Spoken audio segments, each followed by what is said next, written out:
Welcome to Focus. I'm Pear Ollie, your host, and tonight I have Quamel Wynn in the studio with me. Quamel, nice seeing you. You too. And I'm holding a book right here. He's an author.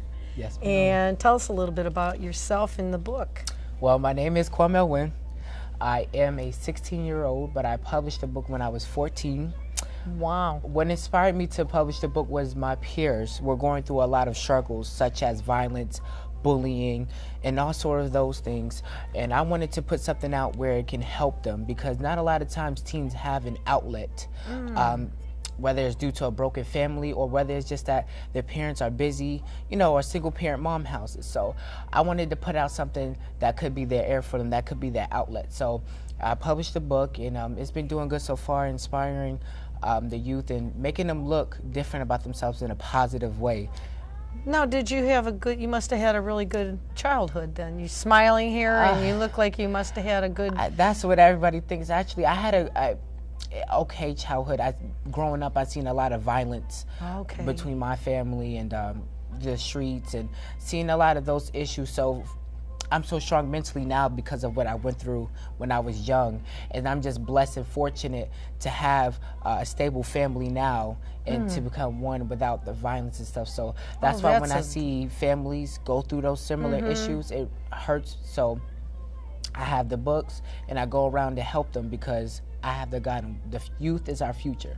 They're going to be the future lawyers and doctors. So, I think everybody's got, not everybody, I shouldn't say everybody, but a lot of people have. I had a rough past myself, and I'm always about peace. That's my goal in life, is to work towards peace and bring in more positive energy, and where negative can be washed out, because really that's what it is. When you're writing something like that and you're expressing your feelings, and to be 16 years old and writing about peace, that's wonderful. Yes, and this is called Rising Above by... Yes, Rising Above, that's it. And now, do you take these to schools? Is that how you're trying to promote these books? Or where do you promote your books? Well, I am very well known on social media, so a lot of people have actually got one from me, and school is a big source too. Actually, I have them in the library. Okay. I have them in the library, and I go around motivational speaking as well. Oh, wonderful. So, and I have t-shirts and stuff out too. So I get to the youth 3 different ways: the t-shirts, the books, and my speaking and my experiences. I think having all those 3 will actually get my message out and help others. Now, how long have you been writing? 2 years, I think. 2 years? 2 years. Did you start earlier, though, thinking of stories or anything like that? Or? Yes, actually, what's funny is I was never planned on writing a book. That's the thing. I went to a school called Stone Middle School, and a lot of my peers were going through issues like bullying and all that stuff, and I would help them through those situations. And one of my friends was like, you helping other people put out a book. I think you can help thousands, just put it out. So I took that into consideration. I'm like, can I do this? And so a good friend of mine, Mr. Shoop, he said, you know what, you need to do this. Go ahead, make it short and sweet, but get the message out. And so that's exactly what I did. And I'm glad I did that. I'm glad I did that. We're going to take a short break, and we're going to be right back with you. So just stay with us, okay?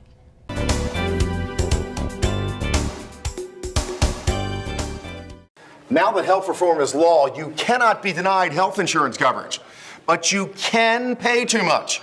As a single mom, I was convinced that we could not afford health insurance until I spoke to the people from ICANN, who told me that I qualified for a special enrollment and a subsidized rate. Now I get so much more for so much less. Call now and get the ICANN mobile app free. So don't wait another minute. Call ICANN, get covered, save money.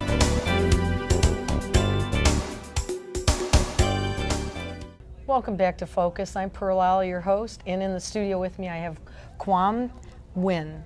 Quamel Wynn. Quamel Wynn. Okay, I got it right that time. Tell us, maybe you could read us a little something out of your book. I would love to. Okay. Give people a little feel of what it is. Page 4. My elders explained to me back in the day they didn't have shooting, robbing, and diseases like nowadays.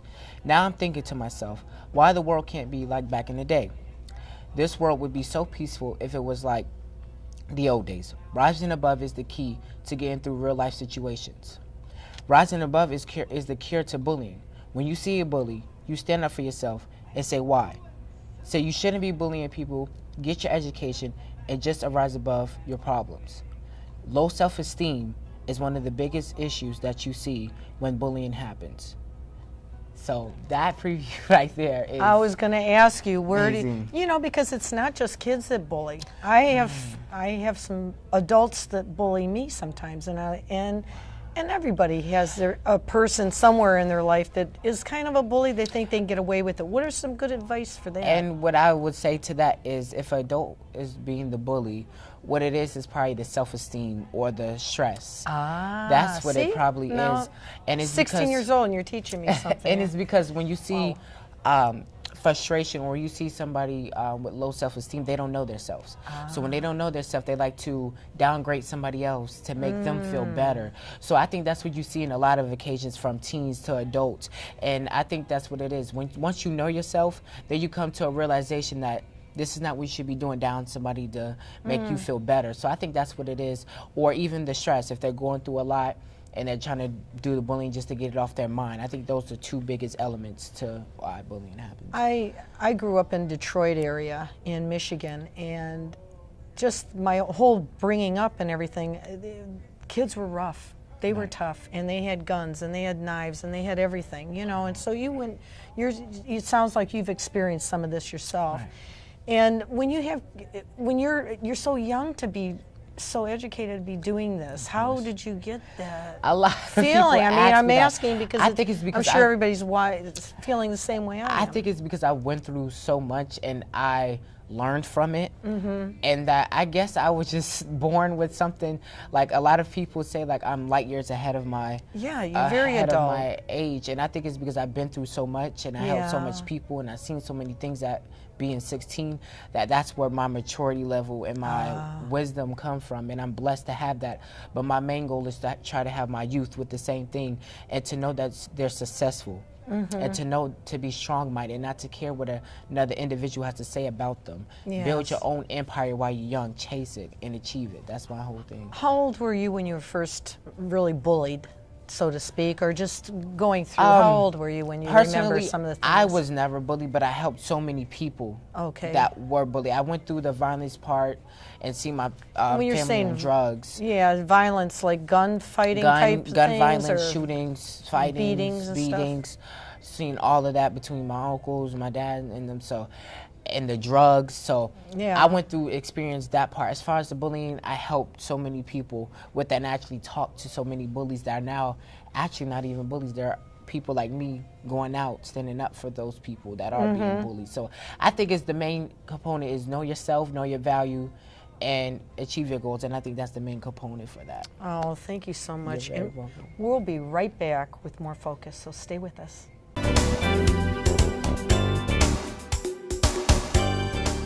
You behind on your mortgage? Is the bank threatening to take your home? Are you considering trying to get a loan modification on your own? Did you know that less than 5% of people who tried on their own actually got a modification? At the Mortgage Modification Helpline, we know the rules and regulations banks don't want you to know about, and we've helped thousands of people stay in their homes. So call the Mortgage Modification Helpline today. Please call 800-514-8640.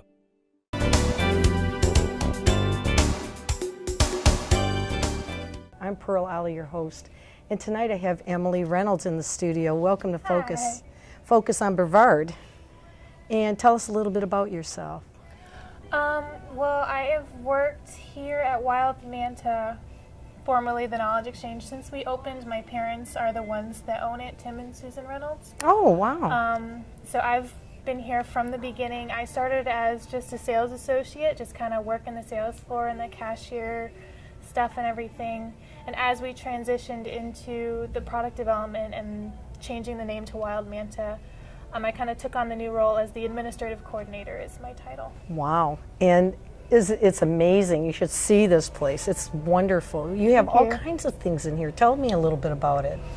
Well, we have a little bit of the retail that we have right now is more science-y, hands-on to kind of reflect the product development process, kind of making it yourself. We're in the process of kind of clearing that out and making way for more of the products that we have helped create. So a lot of the products that we've helped conceptualize and get onto the market are the products that we want to start displaying and selling here. And what is that? What products are they? We do all sorts of things. We have done concealed carry cases, we've done bait buckets, we've done medical devices. We kind of do whatever people have, whatever people come to us with. Now, I'm looking at some of the things that are in here, and you have a TV screen with literally mantas wildly flying out of the water, flying in the air. It's the most bizarre thing you could ever see. I didn't even know what that was at first. I thought, you know. So tell us about that. Who did your father or somebody film that, or that where did you get that? That was a video that we found, and it, from what we can tell, it's just the mantas. I think it was some sort of something they do in the mating season. Just something cool that we found that kind of was like, hey, that's a wild manta. So, wow. Yeah. Now, when you changed the name over, talk a little bit about that. Well, we were formerly the Knowledge Exchange, and our focus then was the educational materials and the rooms that we have for rent here that we hoped would be used for homeschool classes, kind of as a central meeting place for homeschoolers to come and do their classes in co-ops and things like that. Oh, wow. But we kind of always did the product development, I wouldn't say always, but maybe a couple of years into it, we started doing the product development on the side, and then we decided to take that on full force as the focus, and we decided that the Knowledge Exchange didn't reflect what we were doing anymore. Since we were doing the product development, the Knowledge Exchange kind of didn't fit what we were doing. And people ask all the time, well, what's the motivation behind changing the name to Wild Manta? Why Wild Manta? And people think I'm joking when we say this, but it's just because it sounded cooler. Oh, that's the whole story. And it is much cool. I love the mantas. I mean, they're just I actually am quite afraid of them, though. I was swimming at the place where they had them flying underneath and floating around underneath, and the one big, huge, giant one start lifting up out of the water, and I panicked. I mean, I literally, they're kind of got intimidating. a little, and my son was telling me, pet them, Mom, I couldn't do it. But thank you so much, Emily. We're going to take a short break, and we'll be right back with more Focus in Brevard. We have important health news that may be of dire importance to you, your family, or someone you know.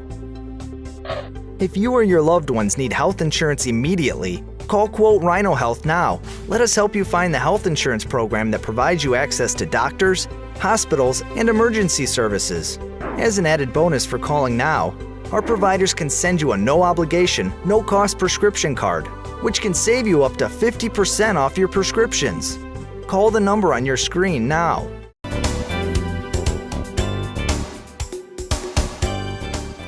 Welcome to Focus in Brevard. I'm Pear Ollie, your host, and tonight's guest we have Michael Shelton. Michael, welcome, Dr. Michael Shelton, I should say. You. And how did you become a doctor? And tell us a little bit about yourself.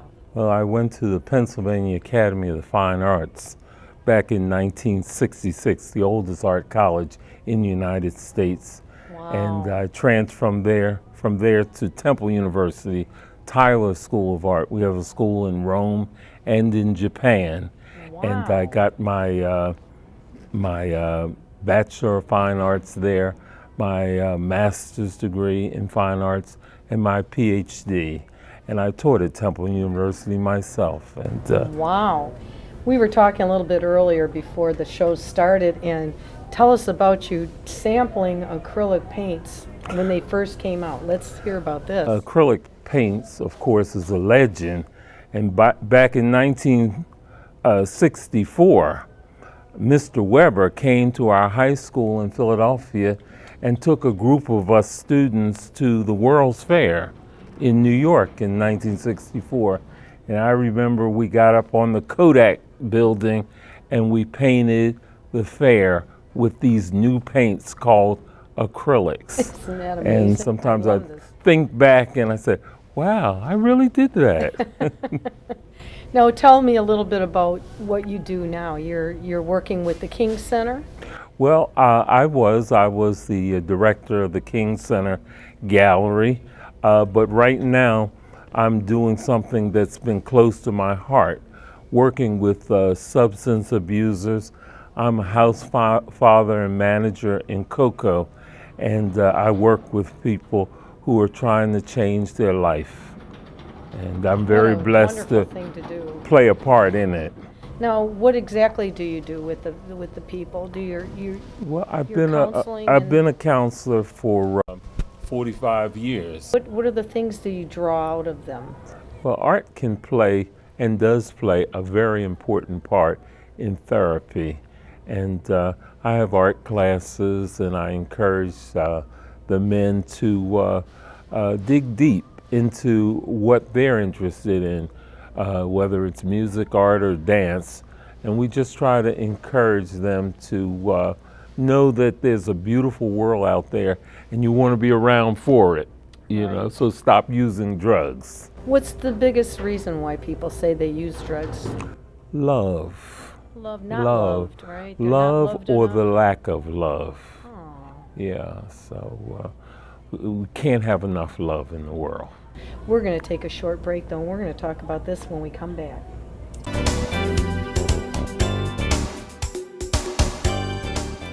This is an important message for anyone who has had breast cancer that required chemotherapy. Have you or a loved one experienced hair loss or baldness that lasted 6 months or more after chemotherapy treatment for breast cancer? If so, you may be entitled to compensation. Call our helpline today. The failure to adequately warn patients deprive them of the option to choose other chemotherapy options that are just as effective without the risk of permanent baldness. Call today. Please call 800-514-8094.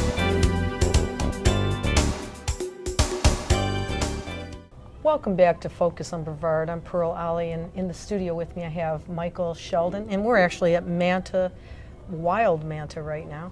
And tell us a little bit about your art now, Michael. Well, I've celebrated 50 years as an artist right here, and I just can't believe that 50 years. This guy is telling me how old he is. He is not, looks very, very young for his age. Well, I've had a lot of experience, and I just thank God that I'm still producing artwork.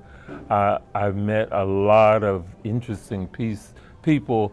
You'll see in one of my pieces there's Muhammad Ali and Joe Frazier. Oh. Well, I had the opportunity to meet both of them. Wow. And life has been a real joyride for me. Oh, I had an arts and entertainment newspaper in Philadelphia where I got a chance to interview Bill Cosby and Grover Washington Jr. and Patti LaBelle and a lot of great artists that have come through Philadelphia where I had my arts and entertainment show.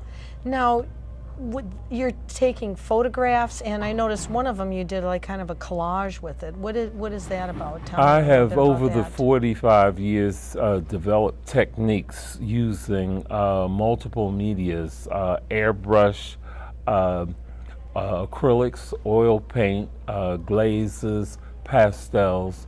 And being one of the first acrylic people, he knows about acrylics, right? You know a little bit more about... Well, acrylics and oils have come very close together. Okay, we have acrylics that look like oils and oils that are fast drying.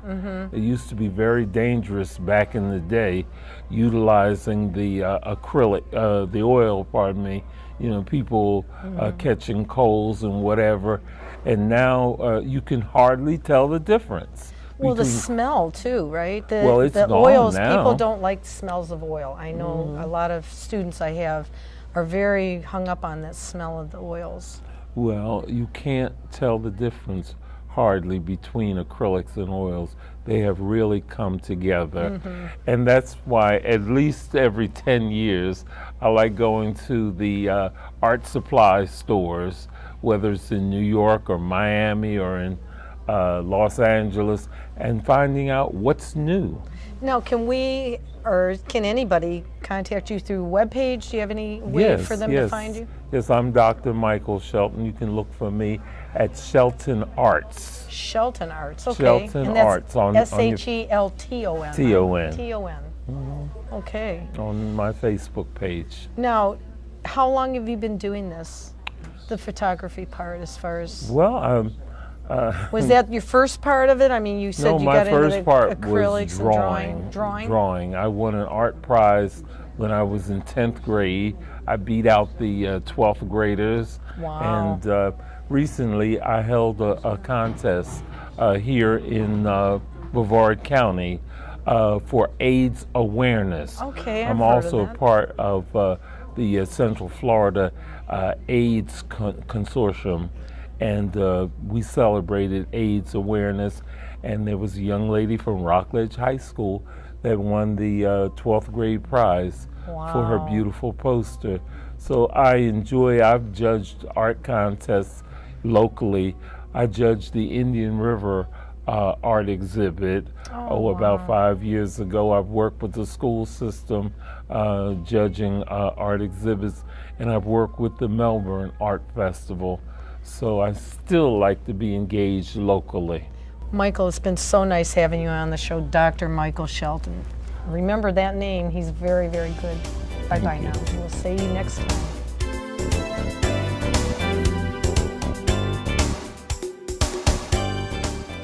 It's a fact. Millions of Americans are currently faced with the rising cost of home repair bills. If this is you or someone you know, we have important information that could save you thousands. Affordable home warranty coverage is available that provides protection that costs less and is customized to fit your needs. Call Nation's Home Warranty for a free quote. There's no credit check and everyone is guaranteed approval. The call and consultation are free. Please call 800-514-9164.